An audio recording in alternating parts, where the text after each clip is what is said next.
നമസ്കാരം. ഞാനിപ്പോൾ ഉള്ളത് കൊല്ലം ജില്ലയിലെ ചടയമംഗലം എന്ന സ്ഥലത്തെ ജഡായു എർത്ത് സെൻ്ററിലാണ്. ഞാനിവിടെ വന്നേക്കുന്നത് ഗസ്റ്റിനെ കാണിക്കാൻ വേണ്ടിയാണ്. അപ്പോൾ ഇവിടെ ഒരു വീട്ടിലൂടെ നല്ലൊരു ചേച്ചി നടത്തുന്ന കട. നമുക്കങ്ങോട്ട് പോകാം. ഈ ജഡായു എർത്ത് സെൻ്ററിൻ്റെ തൊട്ടടുത്ത് തന്നെയാണ് ഈ കട കേട്ടോ. അപ്പം നിങ്ങൾ ആരെങ്കിലും വന്നിട്ടുണ്ടെങ്കിൽ കമൻറ്റ് ചെയ്യുക. അങ്ങനെ ജഡായു എർത്ത് സെൻ്ററിൻ്റെ അവിടെ എത്തി. ഇത് നല്ല തിരക്കുള്ള സമയമായിരുന്നു. ഹിന്ദിക്കാരും മലയാളികളും ഞായറാഴ്ച സൺഡേ ആയതുകൊണ്ട് ഭയങ്കര തിരക്കാണ് ഇവിടെ. ജഡായു ചടയമംഗലത്താണ് സ്ഥിതി ചെയ്യുന്നത് കേട്ടോ. ചടയമംഗലം കൊല്ലം ജില്ലയിലാണ്. കൊല്ലം ജില്ലയിലെ ചടയമംഗലത്ത് എന്ന സ്ഥലത്താണ് സ്ഥിതി ചെയ്യുന്നത്.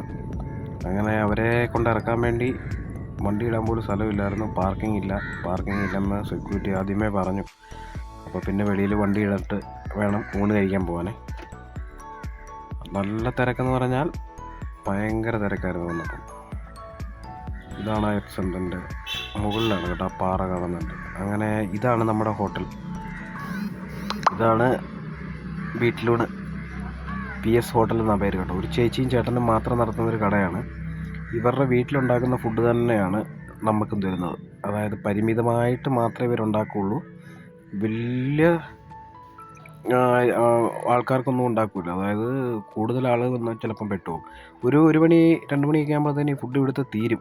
മാങ്ങാച്ചാർ ഇവിടുത്തെ അടിപൊളിയാണ്. മാങ്ങാച്ചാറുണ്ട്, പയർ തോരനുണ്ട്, കിച്ചടിയുണ്ട്, പിന്നുള്ളത് അവിയലുണ്ട്, പിന്നെ സാമ്പാറുണ്ട്, മോരുണ്ട്, മീൻചാറുണ്ട്. മീൻചാറെന്ന് പറഞ്ഞാൽ മീനിട്ട കറി കേട്ടോ. ഇന്ന് മത്തിയായിരുന്നു, മത്തിയിട്ട കറിയാണ്. ഭാഗ്യത്തിന് എനിക്കൊരു മത്തി കിട്ടി കേട്ടോ. അങ്ങനെ ഒഴിക്കാൻ പരിപ്പുണ്ട്, പപ്പടമുണ്ട്. ഞാനൊരു അയല വറുത്തതും പറഞ്ഞു കേട്ടോ.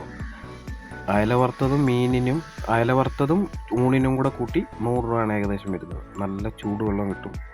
അങ്ങനെ ഫുഡൊക്കെ കഴിച്ച് നിറഞ്ഞു. അപ്പോഴത്തേനും ഗസ്റ്റ് വിളിച്ചു. അവർ ജഡായി കയറിയില്ല. ഇനി അടുത്ത വീഡിയോയിൽ കാണാം.